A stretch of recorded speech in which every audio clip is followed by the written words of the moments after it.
zamanın tam olarak bilinmediği bir çağda, Nil Nehri'nin çevresinde yükselen bir uygarlık vardı. Taştan tapınaklar, devasa heykeller ve kendini tanrı ilan etmiş bir hükümdar. Ama bu ihtişamın altında karanlık bir soru dolaşıyordu. Bir insan gerçekten tanrı olabilir mi? Bu hikaye yalnızca tek bir inancın değil, Tevrat'ın, İncil'in ve Kur'an-ı Kerim'in ortak şekilde bahsettiği bir isim etrafında şekillenir. Adı 3 kutsal kitapta da geçen nadir kişilerden biri. Hz. Musa. Tarihçiler Hz. Musa'nın doğum yılı konusunda kesin bir tarih veremez. Ancak genel kabul onun milattan önce 13. Yüzyıl civarında Antik Mısır topraklarında dünyaya geldiği yönündedir. Doğduğu yerin Nil deltası çevresi olduğu düşünülür.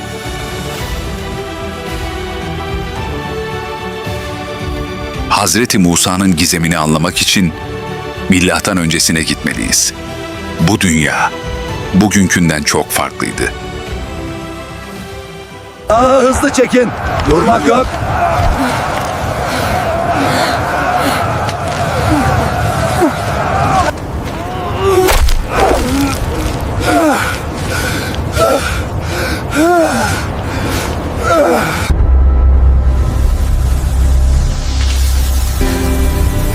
Firavun'un sabrı tükeniyor. Kotayı 2'ye katlayın. O zamana kadar su yok. Bırakmayın. Daha hızlı, daha hızlı çekin.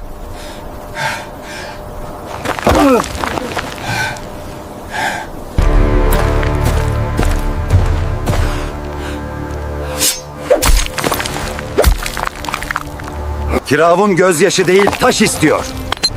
Bir dağ öfkeyle kırılmaz.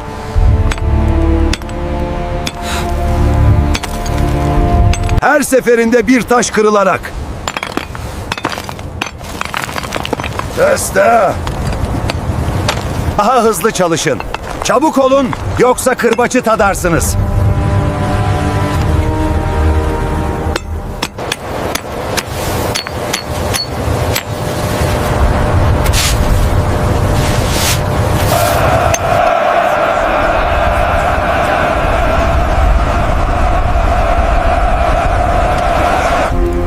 O görev değil, halk görevdir.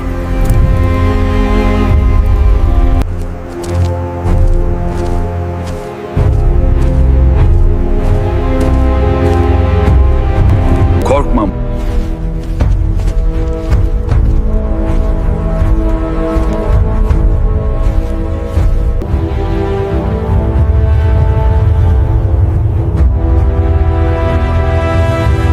Halkımı serbest bırakın. Neden?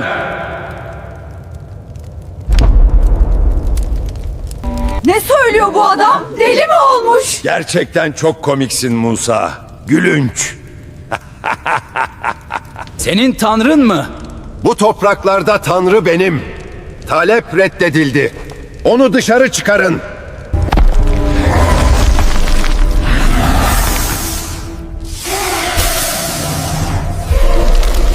Büyücülük!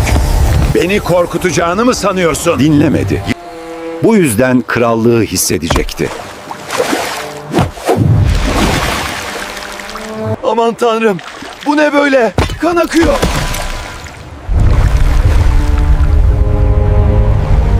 İmdat!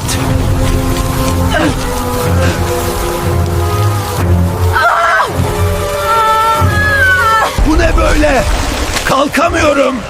Çok kaygan! Yardım edin, çok acıyor! Senin tanrın kazandı. Halkını al. Ve git.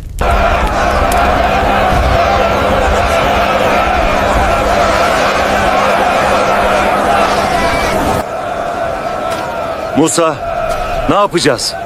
Halk çok korkuyor. Bizi buraya ölmeye mi getirdin? Mısır'da hiç mezar yok muydu?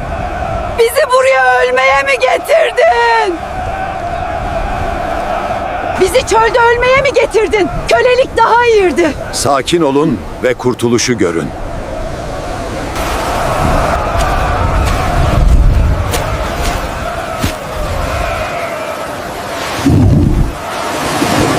ileri! Kork için! Korkmayın!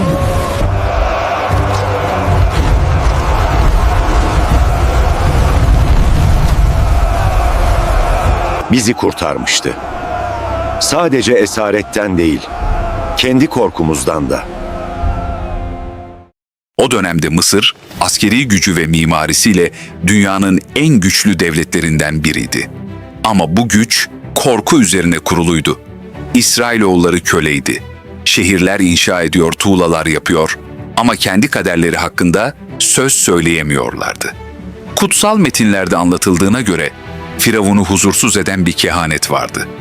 İsrailoğulları arasından doğacak bir erkek çocuk onun iktidarını sona erdirecekti. Bunun üzerine Firavun yeni doğan erkek çocukların öldürülmesini emretti. İşte bu korku dolu günlerde Musa dünyaya geldi. Annesi onu koruyamayacağını anlayınca bir sepet hazırladı. Sepeti su geçirmez hale getirdi ve bebeğini Nil nehrine bıraktı. Bu bir terk ediş miydi? Yoksa ilahi bir plana teslimiyet mi?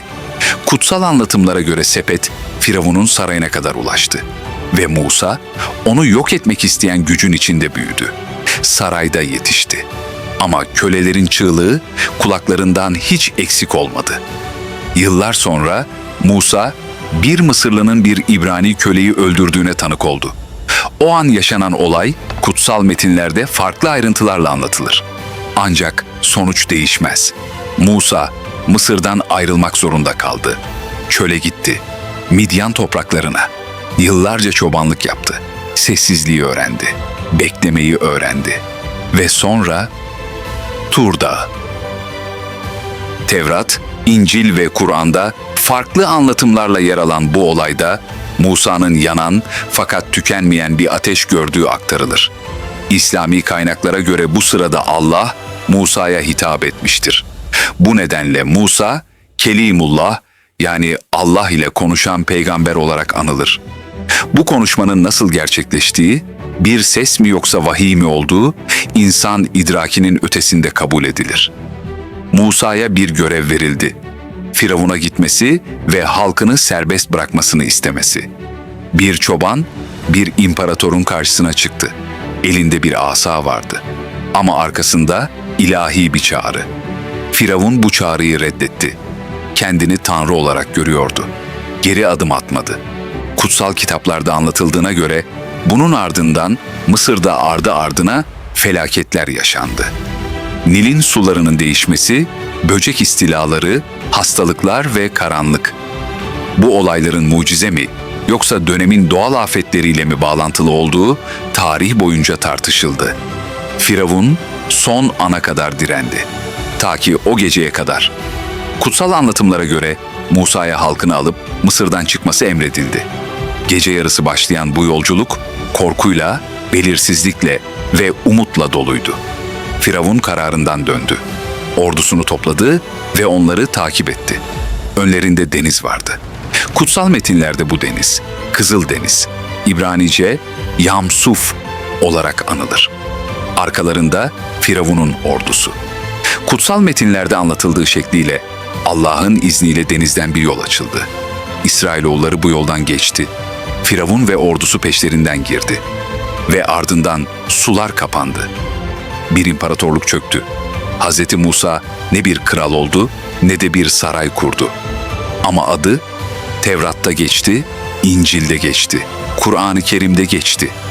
Ve tarih hala şu soruyu sormaya devam ediyor. Gerçek güç tahta oturanda mıydı?